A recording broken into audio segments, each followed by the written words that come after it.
are you? Come here. So, get your burnout running.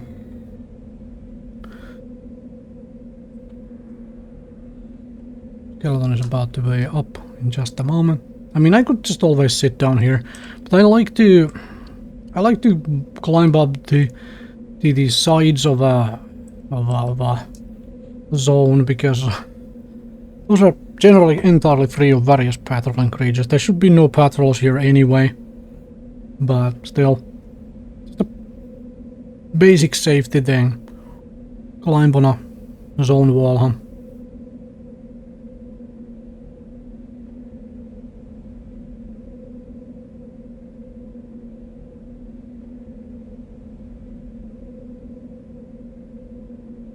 I did get a new burnout at level 29, right? As a magician.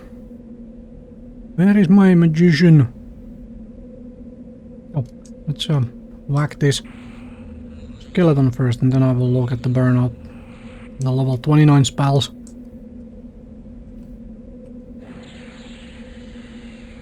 Get over here. Be somewhat uncomfortable, will you?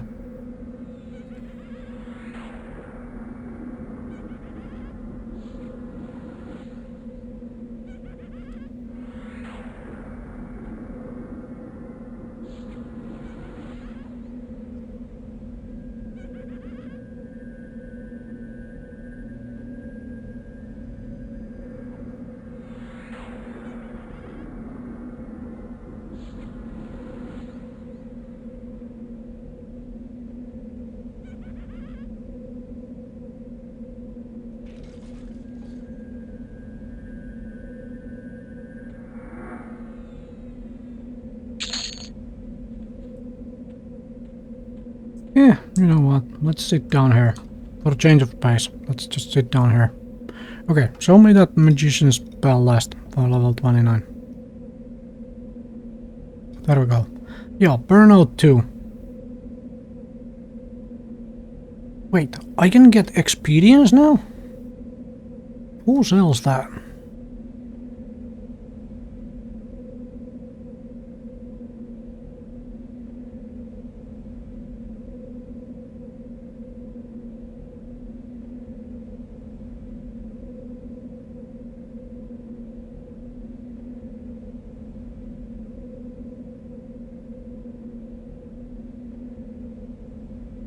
Oh. I forgot about this. Okay. Well, guess we're picking up experience, if we can. I don't know if this vendor sells to me, because it's an erudite vendor. Probably doesn't sell to me. Increase pet movement speed by 20% for 12 minutes. That is a really short time. Yeah, fine.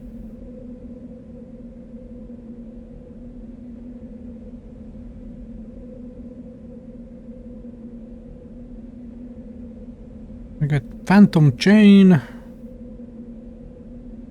which uses even faster, uses even more cat's eye guards. Alright, fine. I get AoE, which I don't need for soloing. And I get Sword of Runes, which is actually... might actually be a decent pet weapon as well. Conjuring swords for things. Not a bad thing.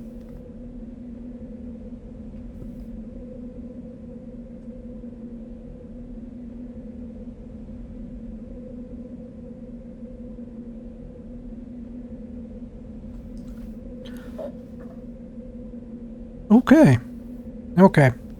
Most of all, I get the fire spat, and then I'm gonna go and get the Torch of Alna, so I can buff up. I can summon buffed up fire elementals. Damn, that will be the real nice. That will be real nice.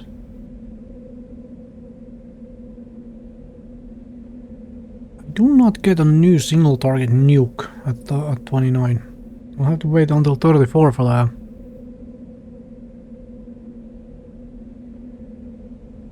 Well, that sucks.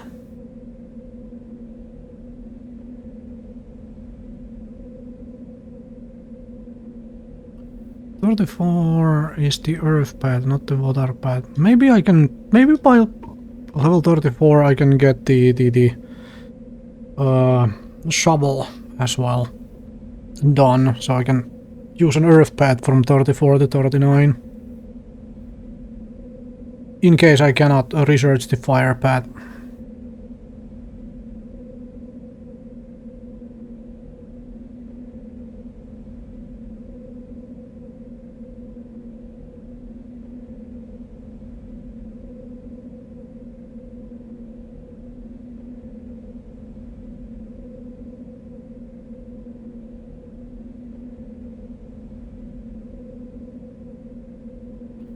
Alright then. Okay, well, I mean, I have a little bit of ways to do. Over a level and a half. So, but it's good to know what I am waiting for, I guess.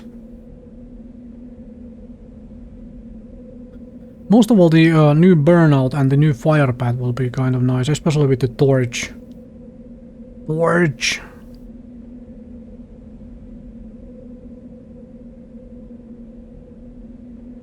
What's... okay, there we go.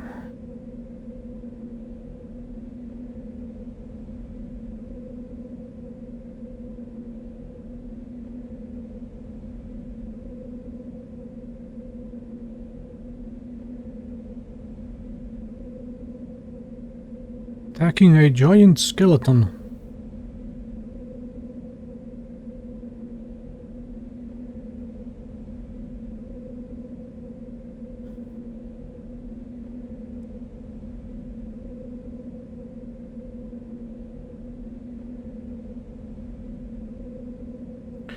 Wait, what are words of cloudburst used for? Actually, that's a good question. Does not sound familiar.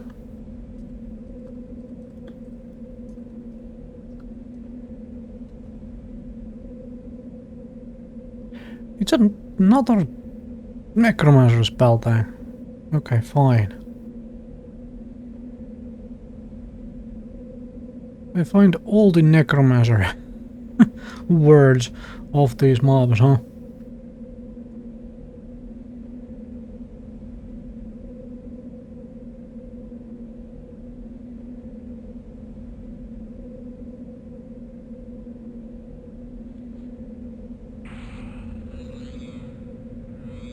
Yep, next skeleton. Come here.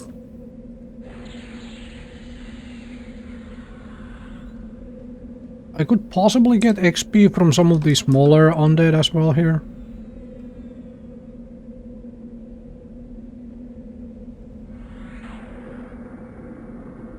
But I mean, the XP would be a lot worse than what these guys give.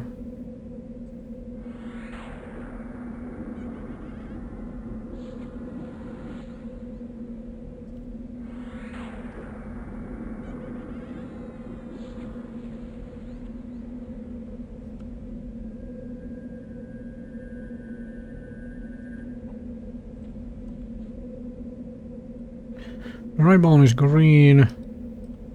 The other one is Icebone is green. So technically, they are probably the level range where I would get a little bit of XP from them, but not any insane amounts. Destroy that. About you, a zombie. A zombie is green. Well, a zombie is obviously green. So yeah, I could probably get a little bit of XP from these two skeletons as well, but can't be bothered.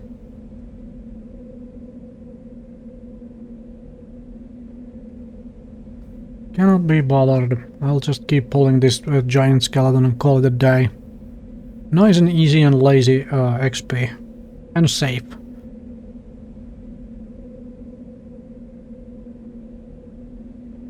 Oh right, yeah. The whole real-time strategy thing, which I mentioned. But I spent a lot of my gaming time over the decades have been in real-time strategy games. Specifically 3 games: StarCraft Brood War, as in original StarCraft and then Brood War expansion. I'll consider that one same thing. Dawn of War and StarCraft 2, and then a distant fourth and fifth, Dawn of War 2 and Warcraft 2. And some Warcraft 3, but I played more Warcraft 2 than Warcraft 3.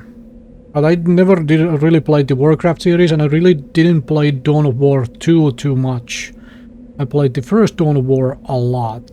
I played StarCraft Brood War a lot, and I played StarCraft 2 a lot. And also, as mentioned way back before as well, during these live streams, if you watch my, main YouTube channel, where basically my multiplayer stuff is, there are very few videos of real-time strategy games there. I did 3 videos maybe for StarCraft 2. I think I did my impression video for Dawn of War 3 when that came out. I played it a little bit. Didn't really enjoy it that much. And so on. Like, I did... StarCraft 2, I have played a lot. During the times I have made YouTube videos still. Like, I was making YouTube videos while I was playing StarCraft 2, but I didn't make YouTube videos out of StarCraft 2 because I never felt like I wanted to do anything out of StarCraft 2. About the only thing I could have done that might have been enjoyable for me to do, and possibly for somebody else to watch as well, would have been to evaluate my own lost games, because that's something I did. Every time I lost a game, I went through the replay. If I was at all unsure why I lost, I went through the replay of like, okay, what did I do wrong, and what did they do to, facilitate my loss? That could have been interesting for somebody. But I never got around to it.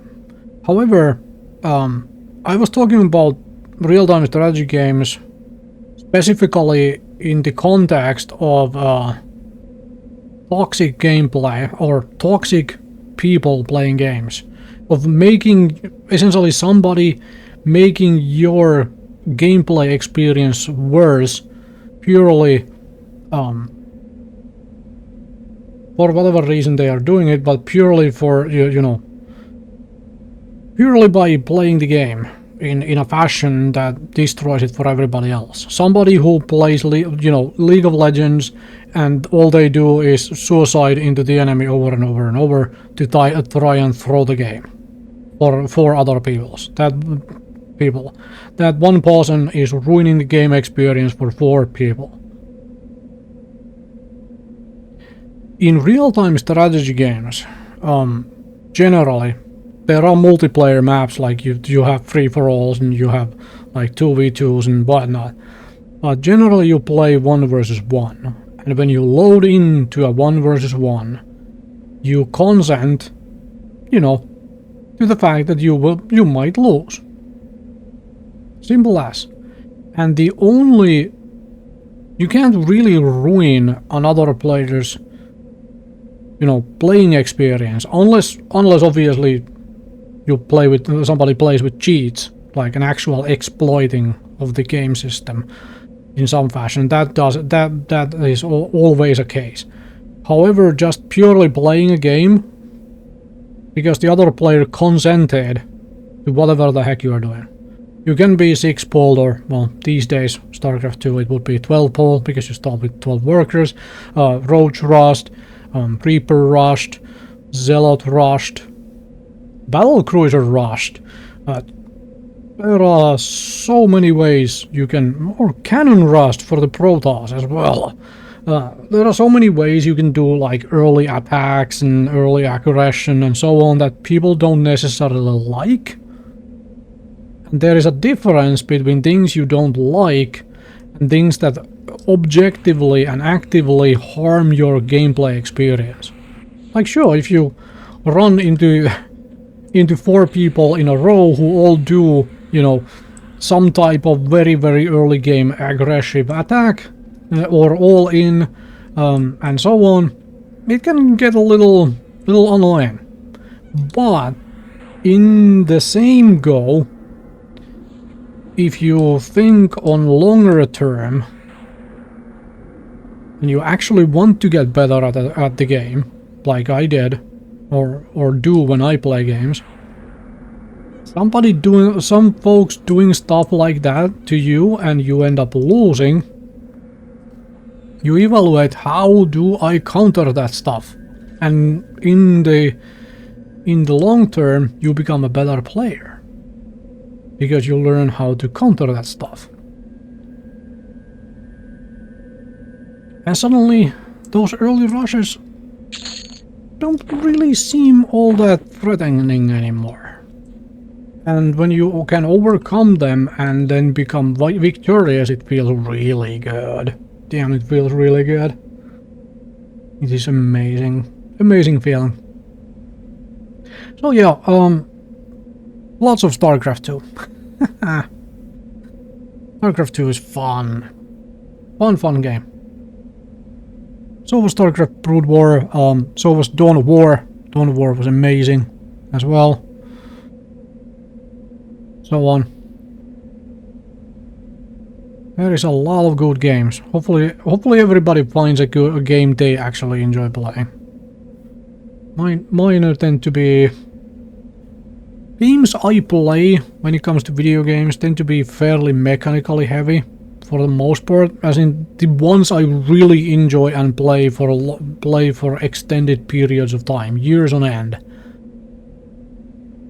As should come kind of obvious if I mention I play a lot of real-time strategy games, or have played. I haven't played StarCraft 2 since 2022 or 2021? Late 2021, I think. I haven't played it for a few years. I don't know if I want to go back to playing. And then I say that, and eventually what ends up happening is like during the summer holidays or whatever, I'm like, I'm going to install StarCraft 2 and play like 20 hours of StarCraft 2, let's go. Anyway, so this is not crazily mechanically heavy, what I'm doing here. It does get a little bit mechanically heavy when I'm playing the Ranger and whatnot, and so on. But I enjoy heavy mechanical games over stuff where nothing happens. Or rather, stuff where all I do is stand still and press one button. Or whatever.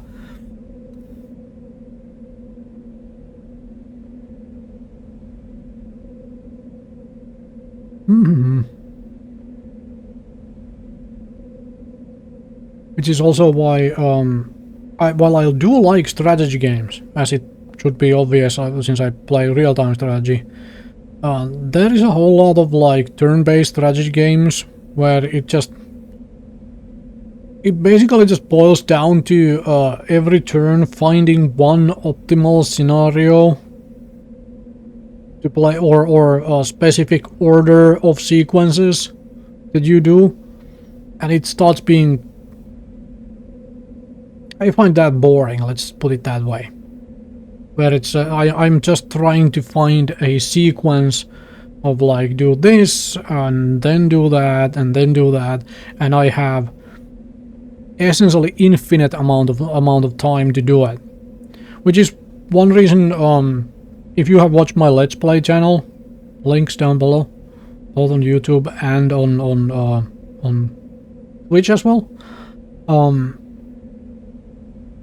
I have done videos of stuff like Civilization 6, for example, or Surviving the Aftermath. Surviving the Aftermath is like it's a little different. It's a survival game, colony management game, and so on. But Civilization 6 is a perfect example, and as is what I'm running there right now as well, Darkest Dungeon, where it is very heavily on finding correct sequence in some cases.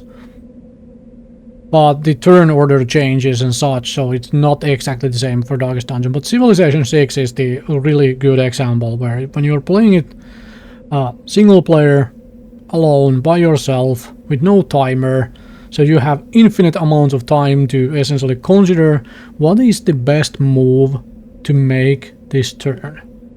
For every single unit, for every single building I'm doing and so on, you can do crazy amounts of evaluation of like, okay, do I build, if I start building this building now, is it better than if I start building that building? Is it better in 3 turns? Which one is better in 2 turns? And, you know, all of that nonsense. All of that stuff. Which can by itself be a very good mental exercise, and it can be fun from that point of view, and if you really just want to sit down and think and plan on things, it can be fun. And it is fun. But if you watch my Let's Plays of Civilization 6, you see that I play fairly quickly. And it is on purpose. It is on purpose where I'm like, okay, I am going to play fairly quickly and I'm going to make mistakes. And that's fine. Because it will be boring as heck to watch me trying to debate between like 2 decisions for like 5 minutes. For example. So I rather spend 2 seconds or a second on the decision and then just accept the outcomes. Because for one, it will be more entertaining for the viewers if things go poorly. Stuff is more entertaining always. And obviously there is also the personal factor of like, okay, I made this decision pretty damn quickly. Was it the right one? Alright, it turned out not to be the right one. Now I know. Now I know. When I run into this exact same scenario again, I'll do something else. I will do something else. Oh yeah. Fun stuff. I should probably consider live streaming Darkest Dungeon. This is something I've been debating to doing, and I might do that. I might do that, just for the funsies of it. I'll nuke you one more. I don't need to nuke you once more. Pet will finish you off. Let's heal the pet though. There you go.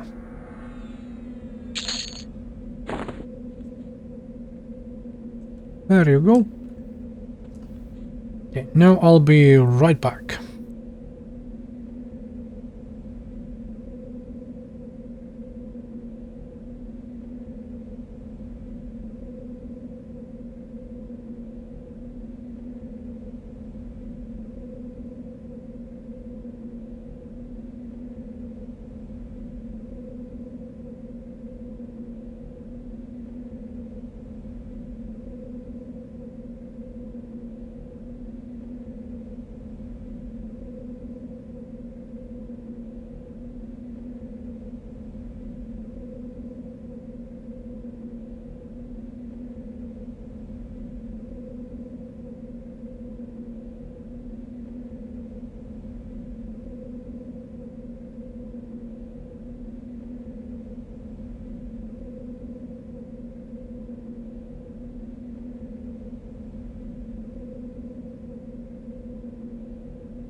Okay.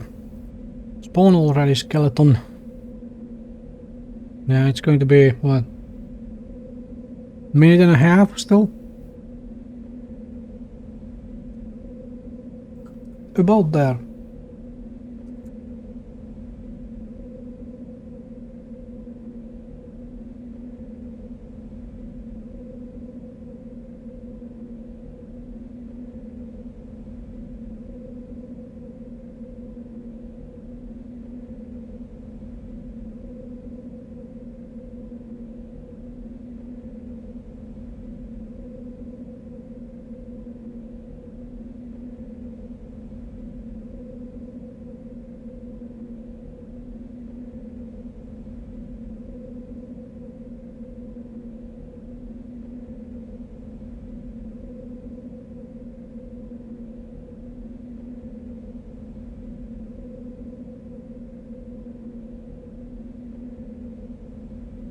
Well, nice thing about whacking these is the fact that I was able to get a refill for my drink easily enough.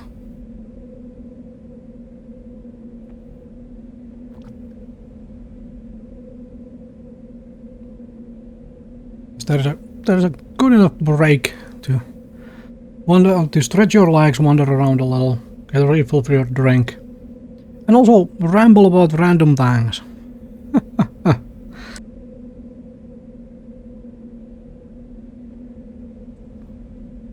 Ramble about random things.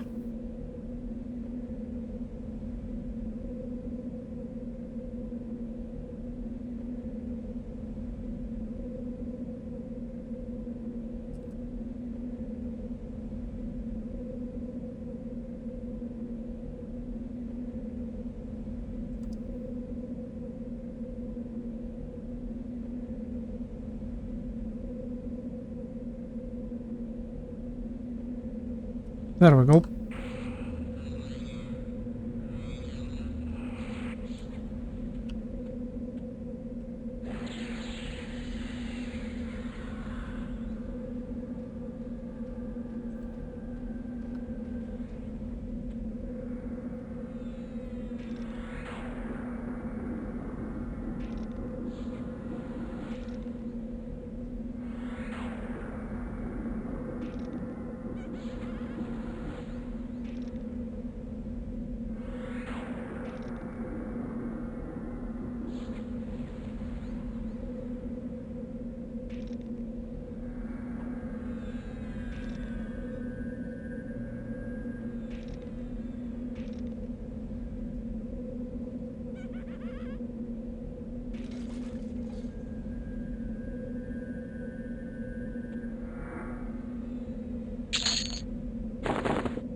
Destroy that.